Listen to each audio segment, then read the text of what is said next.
Hello, and thank you for choosing to learn more about youth-specific nutrition education. This presentation is presented by Complete Children's Health in collaboration with Always in Motion Nutrition. I'm Nicole Legler, registered dietitian, here to teach you more about carbohydrates and how they fuel our minds and exercise. It's important first to dive into what main foods contribute to our carbohydrate consumption throughout the day. Carbohydrates are found in three main foods: grains, starchy vegetables, and fruits.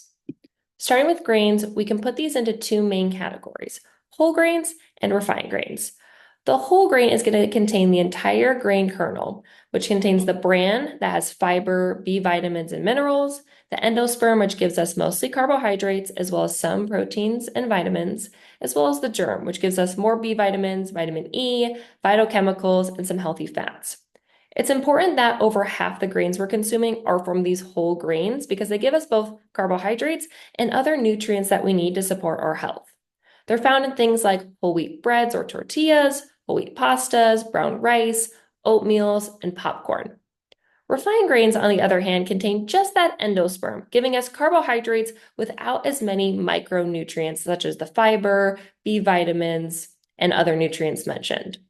They allow us to have quick carbohydrates, so it might be used for something like before a sport or activity. However, day to day in our meals, we want to make sure to limit these refined grains as they're not giving us as many nutrients as the whole grains. They're found in things like white breads and flours, pancakes, breakfast cereals, pastries, and crackers. And while fine to consume in small amounts, we do want to keep them to less than half of our grains consumed since they're missing those key nutrients we need for our health, as well as don't keep us as full as long since that fiber, which we'll talk about here soon. In terms of how much you need during the day, it kind of depends on your age, as well as if you're consuming grains or starchy vegetables, which we'll cover next.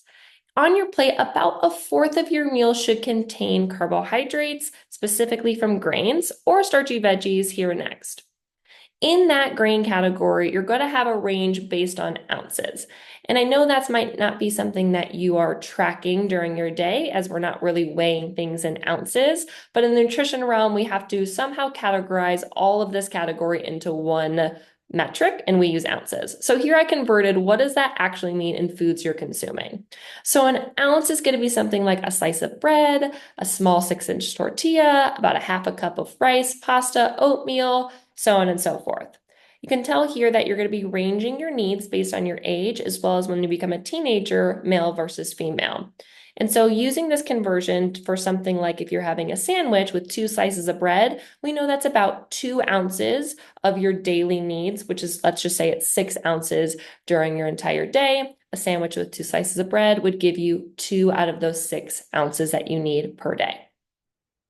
Something we can also use instead of grains are starchy vegetables.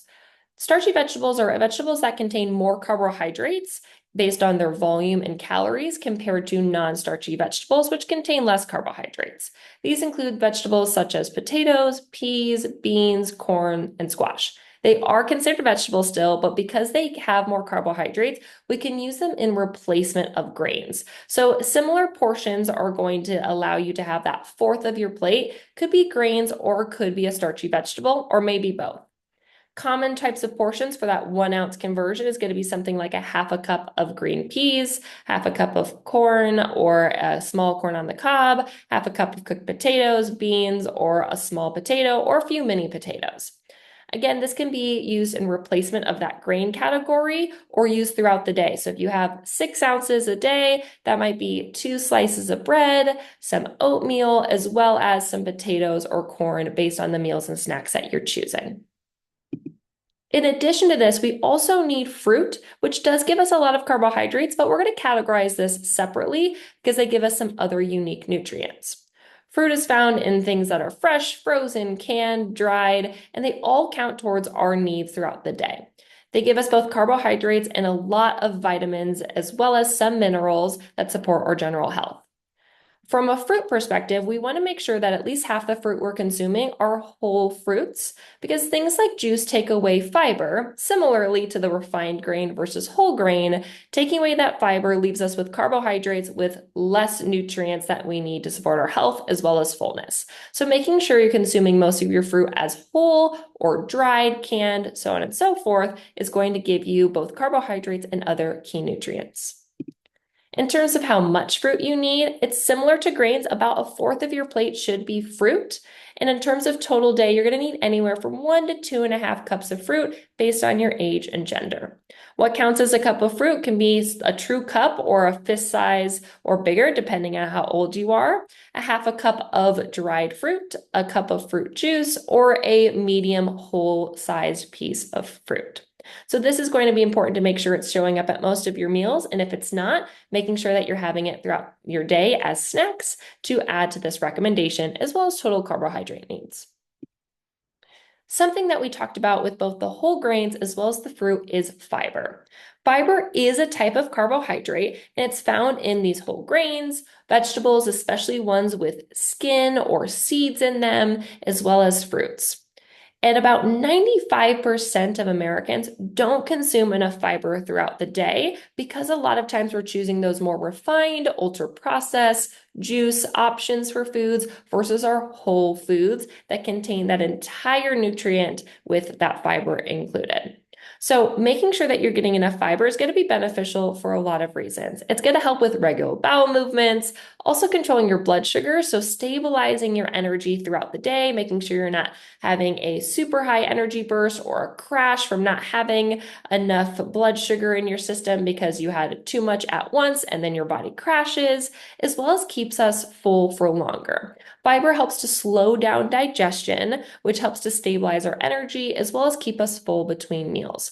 So making sure you're consuming things like the whole grains, things with starchy vegetables that have the skin on them, and also whole fruits is going to be beneficial to make sure that you're getting enough fiber throughout the day.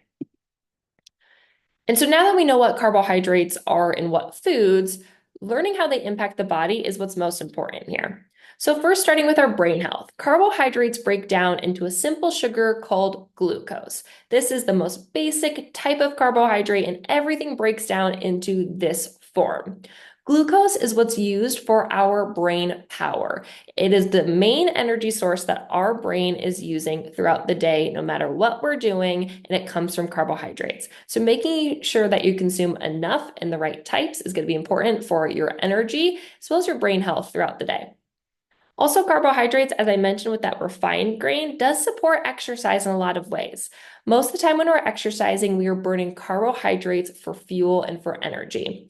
So having things like fruit juices or refined grains that might contain less fiber is going to be really beneficial actually right around the time of exercise because it gives us that burst of energy that we're seeking during exercise. Now, breakfast leading into school or 2 o'clock in the afternoon with nothing going on the rest of the day, we want to be leaning more towards those whole grains and those fibrous fruits. But around exercise, carbohydrates and fast carbohydrates are going to be really beneficial. So having more of the fruit juices, refined grains, things like a standard white flour granola bar, those are going to be beneficial to support exercise itself. And then also carbohydrates stabilizes that blood sugar and gives us energy all day long. Making sure that you're having healthy carbohydrates at meals is going to make sure that you have stable energy through a stable blood sugar all day. Making sure that fiber is consumed so you're not preventing any spikes as well as crashes in your blood sugar is really key to make sure you can stay alert, focused, and energized all day long. To learn more about other nutrients such as protein, fats, hydration, and a lot more nutrition education topics, make sure you like and subscribe to this page to learn more. Thanks.